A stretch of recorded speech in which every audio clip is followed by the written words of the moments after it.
Hi hello friends, good evening all of you. MRL study studio ಚಾನಲ್ಗೆ ತಮಗೆಲ್ಲರಿಗೂ ಸ್ವಾಗತಿಸುತ್ತಾ ಇವತ್ತಿನ ತರಗತಿಯಲ್ಲಿ ನಾನು ದೈಹಿಕ ಶಿಕ್ಷಣ ಶಿಕ್ಷಕರ ಒಂದು ನೇಮಕಾತಿಗೆ ಸಂಬಂಧಪಟ್ಟಂತಹ ಡಿಸ್ಕಸ್ ಎಸೆತ ಅಥವಾ ಇದಕ್ಕೇನಂತೀವಿ ನಾವು ಚಕ್ರ ಎಸೆತ ಅಂಥೇಳಿ ಕರಿತೀವಿ. ನಾವು ಮೇಲಾಟಗಳಲ್ಲಿ ಮುಖ್ಯವಾಗಿ 3 ಪ್ರಕಾರಗಳನ್ನು ನೋಡ್ತೀವಿ. ಆ 3 ಪ್ರಕಾರಗಳು ಯಾವೆಂದರೆ ಓಟಗಳು, ಎಸೆತಗಳು, ಜಿಗಿತಗಳು ಅಂತೇಳಿ. ನಾನು ಓಟಗಳ ಬಗ್ಗೆ ಕಂಪ್ಲೀಟಾಗಿ ಮುಗಿಸಿದ್ದೀನಿ. ಇವಾಗ ಎಸೆತಗಳ ಬಗ್ಗೆ ಸ್ಟಾರ್ಟ್ ಮಾಡಿದ್ದೀನಿ. ಎಸೆತಗಳಲ್ಲಿ ಮುಖ್ಯವಾಗಿ 4 ಪ್ರಕಾರಗಳು ಬರ್ತವೆ. ಒಂದು ಗುಂಡು ಎಸೆತ, ಶಾರ್ಟ್ ಪುಟ್ ಅಂತ ಕರಿತೀವಿ. ಚಕ್ರ ಎಸೆತ, ಅದಕ್ಕೆ ಡಿಸ್ಕಸ್ ಥ್ರೋ ಅಂತೇಳಿ ಕರಿತೀವಿ. ಇನ್ನು ಒಂದು ಜಾವೆಲಿನ್ ಥ್ರೋ, ಆಮೇಲೆ ಹ್ಯಾಮರ್ ಥ್ರೋ. ಈ 4 ಥ್ರೋಗಳು ನಮ್ಮದು ಎಸೆತಗಳಲ್ಲಿ ಬರ್ತವೆ. ಇವತ್ತಿನ ತರಗತಿಯಲ್ಲಿ ಮಾಡೋಣ ಅಂದರೆ ಡಿಸ್ಕಸ್ ಥ್ರೋ ಅಂದರೆ ಚಕ್ರ ಎಸೆತದ ಬಗ್ಗೆ ಇವತ್ತಿನ ತರಗತಿಯಲ್ಲಿ ತಿಳಿದುಕೊಳ್ಳೋಣ. ನಾನು ಒಂದು ಸೈಡು ಗ್ರೂಪ್ ಗೇಮ್ಸ್ಗಳು ಕೂಡ ತರಗತಿ ಮಾಡ್ತಾಯಿದ್ದೀನಿ, ಒಂದು ಸೈಡು ವೈಯಕ್ತಿಕ ಒಂದು ಗೇಮ್ಸ್ಗಳು ಕೂಡ ತರಗತಿಯನ್ನು ಮಾಡ್ತಾಯಿದ್ದೀನಿ. ಅದಕ್ಕೋಸ್ಕರ ಅದನ್ನು ನೋಡಿರಿ, ಇದನ್ನು ನೋಡಿರಿ. ಹಾಗೆ ನಾನು ದೈಹಿಕ ಶಿಕ್ಷಣಕ್ಕೆ ಸಂಬಂಧಪಟ್ಟಂತಹ ಅನಾಟೊಮಿ, ಸೈಕಾಲಜಿ, ದೈಹಿಕ ಶಿಕ್ಷಣದ ಇತಿಹಾಸ, ಹಾಗೆ ದೈಹಿಕ ಶಿಕ್ಷಣಕ್ಕೆ ಸಂಬಂಧಪಟ್ಟಂಥ ಪ್ರಶ್ನೋತ್ತರಗಳು ಅನಾಲಿಸಿಸ್ ಮಾಡಿದ್ದೀನಿ. ಯಾರೆಲ್ಲ ನಮ್ಮ ಚಾನಲ್ ಸಬ್ಸ್ಕ್ರೈಬ್ ಮಾಡ್ಕೊಂಡ್ಲೋ ಚಾನಲನ್ನು ಸಬ್ಸ್ಕ್ರೈಬ್ ಮಾಡಿಕೊಂಡು ವಿಡಿಯೋನು ವಾಚ್ ಮಾಡಿ ಅಂತ ಹೇಳ್ತಾ ಇವತ್ತು ನೋಡಿರಿ ಡಿಸ್ಕಸ್ ರಚನೆ. ನೀನೇನು ಮಾಡಿ ನಾವು ಗುಂಡು ಎಸೆತದ ಬಗ್ಗೆ ತಿಳ್ಕೊಂಡಿವಿ. ಇವತ್ತಿನ ತರಗತಿಯಲ್ಲಿ ಮಾಡೋಣ ಅಂದರೆ ಚಕ್ರ ಎಸೆತದ ಬಗ್ಗೆ ಇವತ್ತಿನ ತರಗತಿಯಲ್ಲಿ ತಿಳ್ಕೊಳ್ಳೋಣ. ಪ್ರಾಚೀನ ಗ್ರೀಕ್ ದೇಶದ ಕವಿ ಯಾರು? ಹೋಮರ್ 2 ಕೃತಿಗಳು ಬರೀತಾನೆ, ಇಲಿಯಡ್ ಮತ್ತು ಓಡಿಸಿ ಅಂಥೇಳಿ. ಇದು ಹಿಸ್ಟ್ರಿಯಲ್ಲಿ ಬರ್ತೈತೆ. ಪ್ರಾಚೀನ ಗ್ರೀಕ್ ದೇಶದ ಕವಿಯಾದಂಥ ಹೋಮರ್ನ ಕಾಲದಲ್ಲಿ ಕ್ರಿಸ್ತ ಪೂರ್ವ 9ನೇ ಶತಮಾನದಲ್ಲಿ ಚಕ್ರ ಎಸೆತ ಒಂದು ಮನರಂಜನೆ ಕ್ರೀಡೆಯಾಗಿ ಬಳಕೆಯಾಗಿತ್ತು. ಯಾರ ಕಾಲದಲ್ಲಿ? ಹೋಮರ್ನ ಕಾಲದಲ್ಲಿ ಅದೇನಾಗಿತ್ತು, ಒಂದು ಮನರಂಜನೆ ಕ್ರೀಡೆಯಾಗಿ ಬಳಕೆಗೆ ಬಂದಿತ್ತು. ಮನರಂಜನೆ ಕ್ರೀಡೆಯಾಗಿದೆ ಅಂತೇಳಿ ಯಾರು ಹೇಳಿದ್ರೆ ಹೋಮರ್ ತನ್ನ ಕಾವ್ಯಗಳಲ್ಲಿ ಬರ್ತೀನಿ. ನಾನು ಕಾವ್ಯಗಳು ಹೇಳೋದಿಲ್ಲ, ಇಲಿಯಡ್ ಮತ್ತು ಓಡಿಸಿ ಅಂತೇಳಿ ಆ ಒಂದು ಕಾವ್ಯಗಳು ಏನು ಮಾಡಿದ್ದಾನೆ, ಅವನು ಮೆನ್ಷನ್ ಮಾಡಿದ್ದಾನೆ. ಇದೊಂದು ಮನರಂಜನೆ ಕ್ರೀಡೆಯಾಗಿತ್ತು ಅಂಥೇಳಿ. ಇವಾಗ ಇದೊಂದು ಗೇಮ್ಸ್ ಆಗಿ ಪರಿಣಮಿಸಿದೆ. ಈಗ ವೃತ್ತದ ರಚನೆ, ಚಕ್ರ ಎಸೆತದ ವೃತ್ತ ಯಾವ ರೀತಿ ರಚನೆ ಮಾಡ್ತಾರೆ ಅಂತ ಹೇಳ್ರಿ. ವೃತ್ತವನ್ನು ಕಬ್ಬಿಣದ ಪಟ್ಟಿ, ಉಕ್ಕು ಅಥವಾ ಸೂಕ್ತವಾದ ವಸ್ತುವಿನಿಂದ ರಚನೆ ಮಾಡ್ತಾರೆ. ಗುಂಡು ಎಸೆತ ಕೂಡ ಇದೇ ರೀತಿ ರಚನೆ ಮಾಡ್ತಾಯಿದ್ರು, ಚಕ್ರ ಎಸೆತ ಕೂಡ ಇದೇ ರೀತಿ.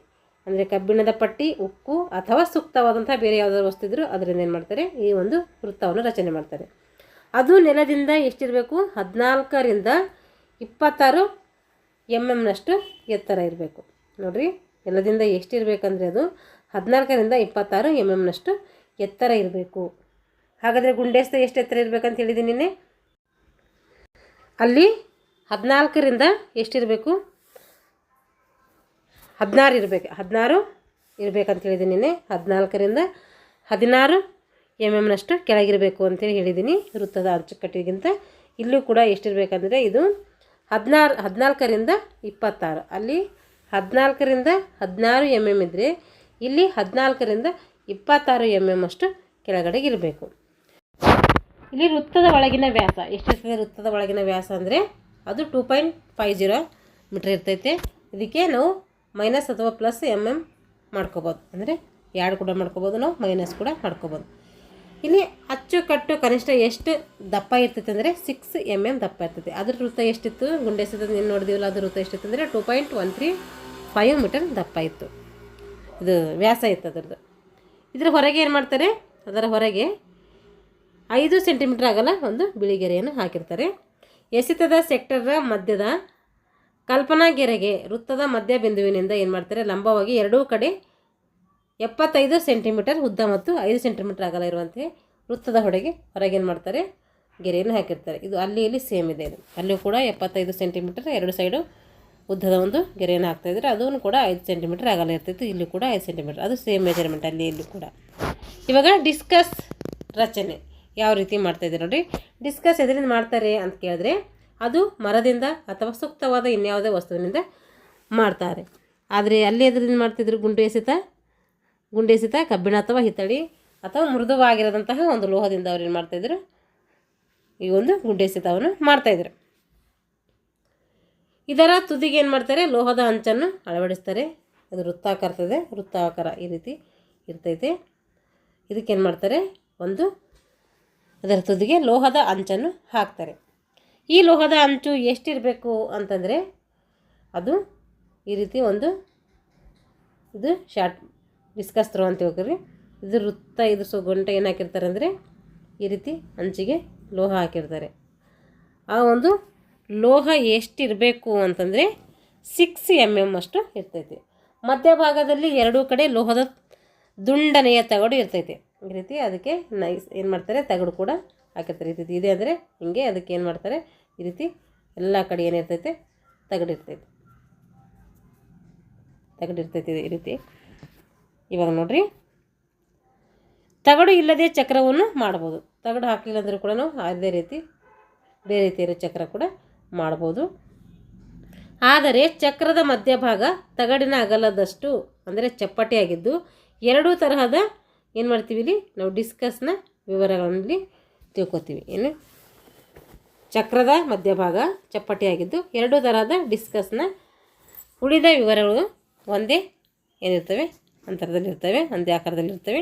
ನೋಡ್ರಿ, ಇಲ್ಲಿ ಚಕ್ರದ ಮಧ್ಯಭಾಗದ ಬಾಗುವಿಕೆಯ ತ್ರಿಜ್ಯ ಎಷ್ಟಿರ್ತೈತೆ ಅಂದರೆ ಅದು 25 mm ಅಷ್ಟು ಇರ್ತೈತೆ. 25 mm ನಿಂದ 28.5 mm ವರೆಗೂ ಇರ್ತೈತೆ ಚಕ್ರದ ಮಧ್ಯಭಾಗದ ಬಾಗುವಿಕೆ. ಇಲ್ಲಿ ಬಾಗುವಿಕೆ ಅಂದರೆ ಈ ರೀತಿ ಚಕ್ರ ಇದೆ ಅಂತ ತಿಳ್ಕೊಳ್ರಿ. ಈ ರೀತಿ ಇದೇನಾಗ್ತೈತೆ, ಈ ರೀತಿ ಈ ಕಡೆ ಎಲ್ಲ ಹಿಂಗೆ ಒಂಥರ ಬಾಗಿದಂಗೆ ಇರ್ತೈತೆ, ಈ ಥರ ಬಾಗಿದಂಗೆ ಇರ್ತೈತೆ. ಇದು ನೀವು ಚಕ್ರ ಎಸೆದು ನೋಡಿದಾಗೆ ಗೊತ್ತಿರ್ತೈತೆ, ಈ ರೀತಿ ಬಾಗಿದಂಗೆ ಇರ್ತೈತೆ. ಅದು ಎಷ್ಟಿರ್ತೈತೆ ಬಾಗುವಿಕೆ ತ್ರಿಜ್ಯ ಅಂತ ಕೇಳ್ತಾರೆ. ಅದು 25 mm ನಿಂದ 28.5 mm ಅಷ್ಟು ಇರ್ತೈತೆ. ಚಕ್ರದ ತುದಿಯ ಕಡೆಗೆ ಕಡಿಮೆ ಆಗ್ತಾ ಹೋಗ್ತೈತೆ. ಈ ರೀತಿ ಒಂಥರ ಇಳಿಜಾರು ಥರ ಕಂಡು ಬರ್ತೈತೆ. ಅದು ತುದಿ ಗಂಟೆ ಏನಾಗ್ತೈತೆ, ಕಡಿಮೆ ಹಾಕೋತಾ ಬರ್ತೈತೆ. ಈಗ ಮಧ್ಯದಲ್ಲಿ ದಪ್ಪ ಆಗೊಂಡು ಕೆಳಗಡೆ ಬರ್ತಾ ಏನಾಗ್ತೈತೆ, ಅದು ಸ್ವಲ್ಪ ದಪ್ಪ ಇರೋದು ಕಡಿಮೆ ಆಗ್ತಾ ಬರ್ತೈತೆ. ಡಿಸ್ಕಸ್ನ ತುದಿ ಕೊನೆಗೆ ಎಷ್ಟು ಇರ್ತೈತೆ ಅಂತಂದರೆ ಅದು 6 mm ಅಷ್ಟು ಇರ್ತೈತೆ. ನೋಡಿಲಿ, ಅದು ಕೊನೆಗೆ ಎಷ್ಟು ತೆಳು ಇರ್ತದಲ್ಲ, ಅದು ಎಷ್ಟು ಇರ್ತೈತೆ ಅಂದರೆ 6 mm ಅಷ್ಟು ಇರ್ತೈತೆ. ಮಧ್ಯಭಾಗದಲ್ಲಿ ಎಷ್ಟಿರ್ತದೆ, 25 mm ಇಂದ 28.5 mm ಇರ್ತೈತೆ. ಆದರೆ ಅಂಚಿನ ಗಂಟೆ ಎಷ್ಟಿರ್ತೈತೆ ಅದರದ್ದು ಅಂತಂದರೆ ಅದು 6 mm ಅಷ್ಟು ಇರ್ತೈತೆ. ಇವೆಲ್ಲ ನಾವು ನೆನ್ಪಿಟ್ಕೊಳ್ಬೇಕು. ಡಿಸ್ಕ್ ಎಸೆಯುವಾಗ ತೆಗೆದುಕೊಳ್ಳುವಂಥ ಹಂತಗಳು. ಅಲ್ಲಿ ಏನು ಮಾಡಿದ್ವಿ ನಾವು, ಡಿಸ್ಕಸನ್ನು 3 ವಿಧಗಳಲ್ಲಿ ಹಾಕ್ತಾಯಿದ್ರು. ಆ 3 ವಿಧಗಳಲ್ಲಿ ನಾವು ನಿನ್ನೆ ಏನು ಮಾಡಿದ್ವಿ, ತಿಳ್ಕೊಂಡಿದ್ವಿ. ಯಾವ್ಯಾವ ಅಂದರೆ ಪೆರ್ರಿ ಒಬ್ರಾಯಿನ್ ಶೈಲಿ, ಗ್ಲೈಡ್ ಎಸೆತ, ಸುತ್ತು ತಿರುಗಿ ಎಸೆಯೋದು, ಇವು 3 ಬಗ್ಗೆ ನೋಡಿ ತಿಳ್ಕೊಂಡಿವಿ. ಇಲ್ಲಿ ಯಾವ್ಯಾವ ಹಂತಗಳಲ್ಲಿ ನಾವು ಡಿಸ್ಕನ್ನು ಎಸಿತೀವಿ ಅಂತಂದ್ರೆ ನೋಡ್ರಿ, ಒಂದು ಸ್ವಿಂಗ್, ಇನ್ನೊಂದು ಸ್ಪಿನ್, ಡ್ರೈವ್, ರಿಲೀಸಿಂಗ್. ಯಾವ ರೀತಿ ಎಸಿತೀವಿ ಅಂತೇಳಿ ಈ ಹಂತದಲ್ಲಿ ನಾವು ತಿಳ್ಕೊಬೇಕು. ಅಂದರೆ 4 ಹಂತಗಳಲ್ಲಿ ನಾವು ಇವೊಂದು ಎಸಿಬೋದು. ಇವೆಲ್ಲ ಸ್ಕಿಲ್ ಮಾಡಿ ನಾವು ಪ್ರಾಕ್ಟಿಕಲಾಗಿ ಮಾಡಿದ್ರೆ ಗೊತ್ತಾಗ್ತೈತಿ. ಈ ಪ್ರಾಕ್ಟಿಕಲ್ಲಿ ಗೌರ್ಮೆಂಟ್ ಬುಕ್ಸಲ್ಲಿ ಇರುತ್ತೆ. ಆವಾಗ ಒಂದು ಸರಿ ನಾನು ಹೇಳ್ತೀನಿ ಅದ್ರ ಬಗ್ಗೆ ಹೆಂಗೆ ಅಂತೀನಿ. ಇದು ಸ್ವಿಂಗ್ ಅಂದರೆ ಏನು, ಸ್ಪಿನ್ ಅಂದರೆ ಹೆಂಗೆ ಮಾಡಬೇಕು, ಡ್ರೈವ್ ಅಂದರೆ ಹೆಂಗೆ ಮಾಡಬೇಕು, ರಿಲೀಸಿಂಗ್ ಅಂದರೆ ಹೆಂಗೆ ಮಾಡಬೇಕು ಅಂಥೇಳಿ ಪ್ರಾಕ್ಟಿಕಲ್ ಇದೆ. ಎಲ್ಲ ಗೌರ್ಮೆಂಟ್ ಟೆಕ್ಸ್ಟ್ ಬುಕ್ಕಲ್ಲಿ ಎಲ್ಲನೂ ನೀಟಾಗಿ ಹೇಳ್ಕೊಡ್ತೀನಿ. ಇವಾಗ ನೋಡಿರಿ, ಚಕ್ರದ ಅಥವಾ ಡಿಸ್ಕ್ನ ರಚನೆಯ ಅಳತೆಗಳು. ಯಾರ್ಯಾರಿಗೆ ಎಷ್ಟೆಷ್ಟು ಡಿಸ್ಕ್ ರಚನೆ ಇರಬೇಕು, ಎಷ್ಟು ಅಳತೆ ಇರಬೇಕು ಅಂತೇಳಿ ನೋಡಿರಿ. ಮಹಿಳೆಯರಿಗೆ ಮತ್ತು ಬಾಲಕಿಯರಿಗೆ, ಸಬ್ ಜೂನಿಯರ್ಸ್ ಬಾಲಕರು ಅಥವಾ ಕಿರಿಯರಿಗೆ ಎಷ್ಟಿರಬೇಕು, ಜೂನಿಯರ್ ಬಾಲಕರು ಅಥವಾ ಯುವಕರಿಗೆ ಎಷ್ಟಿರಬೇಕು, ಪುರುಷರು ಅಥವಾ ಹಿರಿಯರಿಗೆ ಎಷ್ಟಿರಬೇಕು ಅಂಥೇಳಿ ಇಲ್ಲಿ ಚಕ್ರದ ರಚನೆ ಬಗ್ಗೆ ಕೊಟ್ಟಿದ್ದಾರೆ. ಇವಾಗ ನೋಡಿರಿ, ಮಹಿಳೆಯರಿಗೆ ಮತ್ತು ಬಾಲಕಿಯರಿಗೆ ಎಷ್ಟು ತೂಕ ಇರಬೇಕು ಡಿಸ್ಕಸ್ಸು ಅಂದರೆ ಅವರಿಗೆ 1 kg ತೂಕ ಇರಬೇಕು. ಎಷ್ಟಿರಬೇಕು, ಅದು 1.000 kg ಅಷ್ಟು ಇರಬೇಕು. ಅಂದರೆ 1 kg ಇರಬೇಕು ಮಹಿಳೆಯರಿಗೆ, 1 kg ಅಂತ ನೆನ್ಪಿಟ್ಕೊಳ್ರಿ.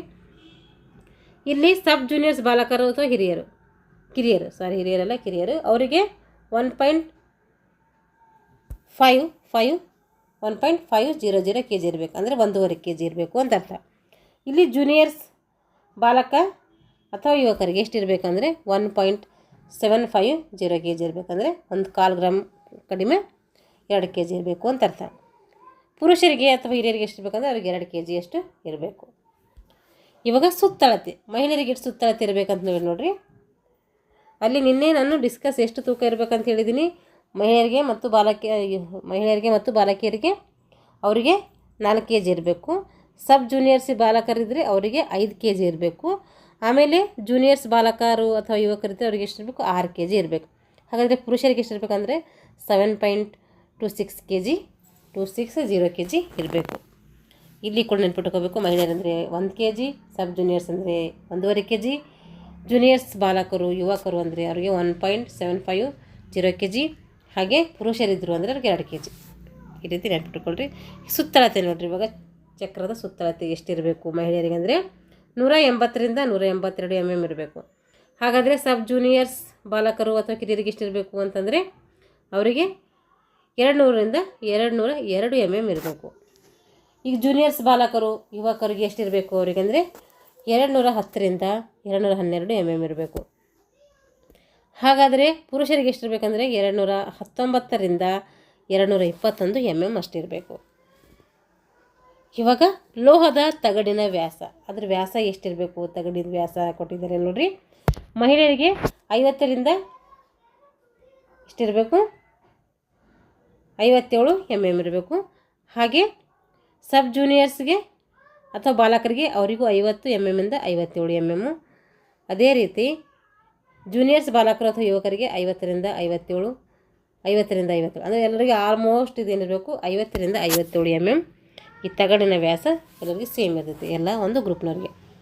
ಹಾಗಾದರೆ ಚಕ್ರದ ಮಧ್ಯಭಾಗದಲ್ಲಿ ದಪ್ಪ ಎಷ್ಟಿರಬೇಕು ಮಹಿಳೆಯರಿಗೆ ನೋಡ್ರಿ, ಇದು ಅವರಿಗೆ 37ರಿಂದ 39 mm ಇರಬೇಕು.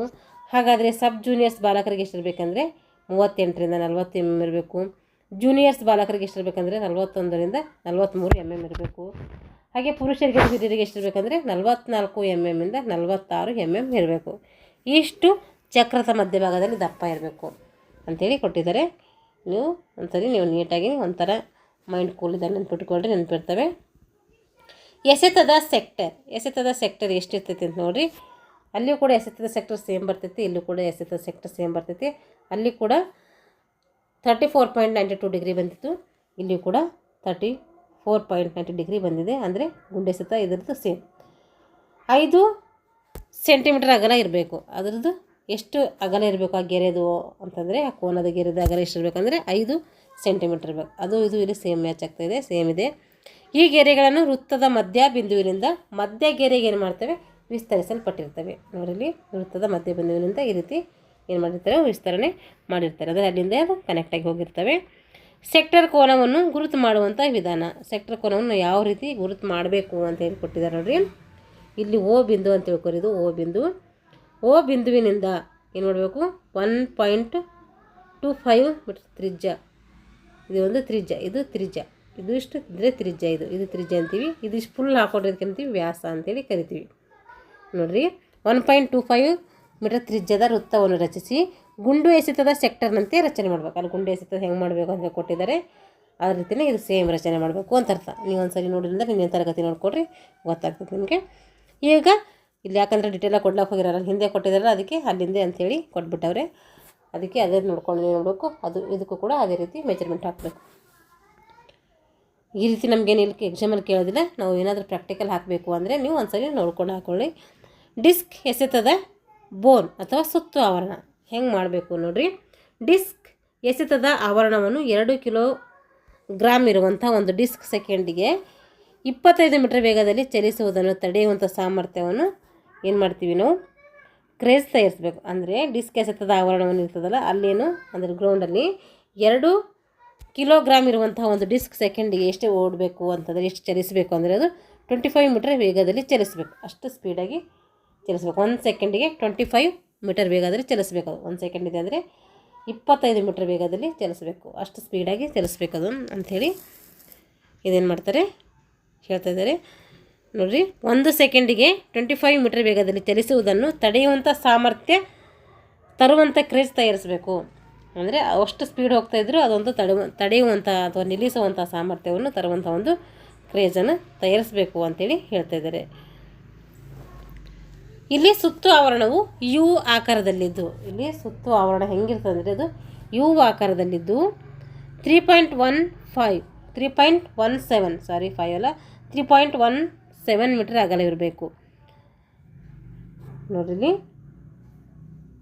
ಏನಿರ್ತದೆ, ಯುವ ಆಕಾರದಲ್ಲಿದ್ದು 3.17 ಮೀಟರ್ ಅಗಲವಿರುವಂತಹ ಕನಿಷ್ಠ 6 ಬೇರ್ಪಟ್ಟ ಅಂಕಣಗಳ ಹಗ್ಗಗಳಿಂದ ಏನಿರಬೇಕು, ಅದು ಮಾಡಿದಂತಹ ಬಲೆಯನ್ನು ಹೊಂದಿರಬೇಕು. ಏನು ಮಾಡಬೇಕು, 3.17 ಮೀಟರ್ ಅಗಲವಿರುವಂತಹ ಕನಿಷ್ಠ 6 ಬೇರ್ಪಟ್ಟ ಅಂಕಣಗಳ ಹಗ್ಗಗಳಿಂದ ಮಾಡಿದಂತಹ ಬಲೆ ಏನದು ಹೊಂದಿರಬೇಕು. ಬಲೆಯ ಎತ್ತರ ಎಷ್ಟಿರಬೇಕು ಕನಿಷ್ಠ ಅಂದರೆ ಅದು 4 ಮೀಟ್ರ್ ಇರಬೇಕು. ಎಷ್ಟಿರಬೇಕು ಬಲೆಯ ಎತ್ತರ ಕನಿಷ್ಠ 4 ಮೀಟ್ರ್ ಇರಬೇಕು. ಹಾಗಾದರೆ ನೋಡ್ರಿ, ಈಗ ಸೂಚನೆ ನೋಡಿರಿ, ಗುಂಡು ಎಸೆತದಲ್ಲಿರುವಂತಹ ಎಲ್ಲ ಸ್ಪರ್ಧೆಯ ನಿಯಮಗಳು ಇದಕ್ಕೆ ಚಕ್ರ ಎಸೆತಕ್ಕೆ ಸಂಬಂಧಪಡ್ತವೆ. ಅಲ್ಲೇನು ನಿಯಮಗಳು ಹೇಳಿದಾರೋ ಆ ಎಲ್ಲ ನಿಯಮಗಳು ಏನು ಮಾಡ್ತೇವೆ, ಇಲ್ಲಿ ಬರ್ತವೆ. ಹಾಗಾದರೆ ಅಲ್ಲಿ ನಿಯಮಗಳು ಏನೇನು ಹೇಳಿದರು ಅಂದರೆ, ಚೀಟಿ ಹತ್ತೋದ್ರ ಮೂಲಕ ಏನು ಮಾಡಬೇಕು, ಸರದಿಯನ್ನು ನಿಗದಿಪಡಿಸಬೇಕು. ಚೀಟಿ ಹಾಕಿ ಯಾರ್ಯಾರು ಹೆಂಗೆ ಬರ್ತದೆ ಆ ರೀತಿ ಏನು ಮಾಡಬೇಕು, ಅವ್ರದ್ದು ಎಸೆಯುವಂಥ ಒಂದು ಸರದಿಯನ್ನು ನಿರ್ಧಾರ ಮಾಡ್ತಿದ್ವಿ. ಅಲ್ಲಿ 8 ಸ್ಪರ್ಧೆಗಳಿಗಿಂತ ಹೆಚ್ಚು ಭಾಗವಹಿಸಿ ಮಾಡ್ತೀವಿ. ಅವರಿಗೆಲ್ಲರಿಗೂ 3 ಚಾನ್ಸ್ ಕೊಟ್ಟು ಅದರಲ್ಲಿ ಬೆಸ್ಟ್ ಆಫ್ ಒಂದು 8 ಜನಕ್ಕೆ ನಾವು ಆಯ್ಕೆ ಮಾಡ್ಕೊತಿದ್ವಿ. ಆ 8 ಜನಕ್ಕೂ ತಿರ್ಗಿ ಏನು ಮಾಡ್ತಿದ್ವಿ, 3 ಚಾನ್ಸ್ ಕೊಡ್ತಾಯಿದ್ವಿ. ಆ 3 ಚಾನ್ಸಲ್ಲಿ ಅವ್ರು ಯಾರು ಚೆನ್ನಾಗಿ ಪರ್ಫಾರ್ಮೆನ್ಸ್ ಮಾಡ್ತಾರೋ ಅವ್ರಿಗೆ ಏನು ಮಾಡ್ತೀವಿ, ಪ್ಲೇಸ್ಮೆಂಟನ್ನು ಕೊಡ್ತಿದ್ವಿ. ಹಾಗೆ ಪಂದ್ಯ ಏನಾದರೂ ಸಮ ಆದರೆ, ಟೈ ಆದರೆ ಅಂದರೆ ಏನು ಮಾಡ್ತಿದ್ರು ಅಂದರೆ, ಅವರಿಗೆ ಜಿಗಿತಗಳಲ್ಲಿ ಅಂದರೆ ಹೆಂಗೆ ಬಗೆಹರಿಸಬೇಕು ಅಂತಂದರೆ, ತೀರ್ಪುಗಾರರ ಮೇಲ್ವಿಚಾರಣೆಯಲ್ಲಿ ಏನು ಮಾಡಬೇಕು, ಮತ್ತೆ 2 ಅಭ್ಯಾಸಗಳನ್ನು ಅವ್ರಿಗೆ ನೀಡ್ತಾಯಿದ್ವಿ. ಸ್ಪರ್ಧೆಯು ಏನು ಮಾಡ್ತಾಯಿದ್ನು, ವೃತ್ತದ ಗೆರೆಯ ಒಳಭಾಗಕ್ಕೆ ತಾಗಿಸಿ ಇಟ್ಟಿರುವಂತಹ ಸ್ಟ್ಯಾಪ್ ಬೋರ್ಡ್ನ ಒಳಭಾಗವನ್ನು ಮತ್ತು ಒಳಭಾಗಕ್ಕೆ ಹೊಂದಿಕೊಂಡಿರುವಂತಹ ಕಬ್ಬಿಣದ ಪಟ್ಟಿಯನ್ನು ಏನು ಮಾಡ್ತಾಯಿದ್ರು, ಮುಟ್ಟಲು ಅವಕಾಶವಿರ್ತಾಯಿತ್ತು. ಏನು ಮಾಡ್ತಾಯಿತ್ತು, ಆ ಟೈಮಲ್ಲಿ ಕಬ್ಬಿಣದ ಒಂದು ಪಟ್ಟಿಯನ್ನು ನಾವು ಮುಟ್ಲಕ್ಕೆ ಅವಕಾಶ ಕೊಡ್ತಾಯಿದ್ದೀವಿ. ಅಲ್ಲಿ ಗುಂಡನ್ನು ಹಿಡಿಯಲು ಕೈಭುಜದ ಬಟ್ಟಕ್ಕಿಂತ ಕೆಳಗೆ ಬರುವಂತಿಲ್ಲ ಅಂತಿತ್ತು. ಇಲ್ಲೂ ಕೂಡ ಆ ಒಂದು ನಿಯಮ ಅನ್ವಯಿಸ್ತದೆ. ಇದನ್ನು ಮಾಡಬೇಕು ನಾವು ಈ ಒಂದು ಸ್ಕಿಲ್ ಮಾಡೋ ಟೈಮ್ನಾಗ, ಚಕ್ರೈಸ ಸ್ಕಿಲ್ ಮಾಡೋ ಟೈಮ್ನಾಗೆ ಇದು ಬೇರೆ ಬರ್ತೈತಿ. ಇದನ್ನು ಕೂಡ ನಾವು ಈ ರೀತಿ ತಿರುಗಿಸಿ ಮಾಡ್ತೀವಲ್ಲ, ಆದರೆ ಅದು ಪ್ರಾಕ್ಟಿಕಲ್ ಹಿಂಗೆ ಮಾಡಿದರೆ ಗೊತ್ತಿರ್ತೈತಿ. ಆ ರೀತಿ ಭುಜದ ಮಟ್ಟಕ್ಕಿಂತ ಕೆಳಗೆ ಬರುವಂತಿಲ್ಲ ಇಲ್ಲಿ ಕೂಡ. ಮತ್ತೇನು ಮಾಡಬೇಕು ಅಂತಂದರೆ, ಇಲ್ಲಿ ಕೂಡ ಪಟ್ಟಿಗಳು ಏನೇನು ಹಾಕೋಂಗಿಲ್ಲ, ಯಾಕಂದರೆ ಗ್ರಿಪ್ ಸಿಗಬೇಕಂತ ಪಟ್ಟಿ ಹಾಕಬಾರ್ದು ಅಂತ ಹೇಳಿದಾರಲ್ಲಿ. ಇಲ್ಲಿ ಕೂಡ ನಾವು ಪಟ್ಟಿಗಳು ಹಾಕಬಾರ್ದು. ಕೈ ಚೀಲಗಳು ಕೂಡ ಅಂದರೆ ಸಾಕ್ಸ್ ಕೂಡ ಉಪಯೋಗಿಸಬಾರ್ದು. ಈ ರೀತಿ ಏನು ಮಾಡ್ತೀವಿ ನಾವು, ಅವೆಲ್ಲ ಒಂದು ನಿಯಮಗಳು ಇಲ್ಲಿ ಅಳವಡಿಕೆ ಮಾಡ್ಕೋಬೇಕು. ಯಾರು ಇವೆಲ್ಲ ನೋಡಿಲ್ವೋ ಇನ್ನೊಂದ್ಸರಿ ಒಂದು ಗುಂಡೆಸೆತ ಒಂದು ತರಗತಿಯನ್ನು ನೋಡಿ, ಈ ಒಂದು ಚಕ್ರ ಎಸೆತಕ್ಕೆ ಏನು ಮಾಡ್ತೇವೆ, ಎಲ್ಲ ನಿಯಮಗಳು ಅನ್ವಯ ಆಗ್ತವೆ. ಅದಕ್ಕೋಸ್ಕರ ಯಾರು ನೋಡಿಲ್ಲೋ ಅದು ನೋಡಿಕೊಂಡು ಇದು ಒಂದ್ಸರಿ ನೋಡ್ಕೊಳ್ರಿ. ಇಲ್ಲಿಗೆ ಏನಾಯ್ತಂದರೆ ಚಕ್ರ ಎಸೆತ ಕಂಪ್ಲೀಟ್ ಆಯಿತು. ಇವಾಗ ಹ್ಯಾಮರ್ ಎಸೆತ ಬರ್ತೈತೆ. ಮುಂದಿನ ತರಗತಿಯಲ್ಲಿ ಏನು ಮಾಡ್ತೀನಿ, ಹ್ಯಾಮರ್ ಎಸೆತದ ಕುರಿತು ತರಗತಿಯನ್ನು ಮಾಡ್ತಾ ಹೋಗ್ತೀನಿ. ಯಾರೆಲ್ಲ ನಮ್ಮ ಚಾನಲನ್ನು ಸಬ್ಸ್ಕ್ರೈಬ್ ಮಾಡ್ಕೊಂಡಿಲ್ವೋ ಚಾನಲನ್ನು ಸಬ್ಸ್ಕ್ರೈಬ್ ಮಾಡಿಕೊಂಡು ವಿಡಿಯೋವನ್ನು ವಾಚ್ ಮಾಡಿ. ಇಷ್ಟ ಆಗಿದ್ದರೆ ಲೈಕ್ ಆ್ಯಂಡ್ ಶೇರ್ ಮಾಡಿ ಅಂತ ಹೇಳ್ತಾ ಇಲ್ಲಿಗೆ ಈ ತರಗತಿಯನ್ನು ಮುಗಿಸ್ತಾ ಇದ್ದೀನಿ. ಎಲ್ಲರಿಗೂ ಧನ್ಯವಾದಗಳು.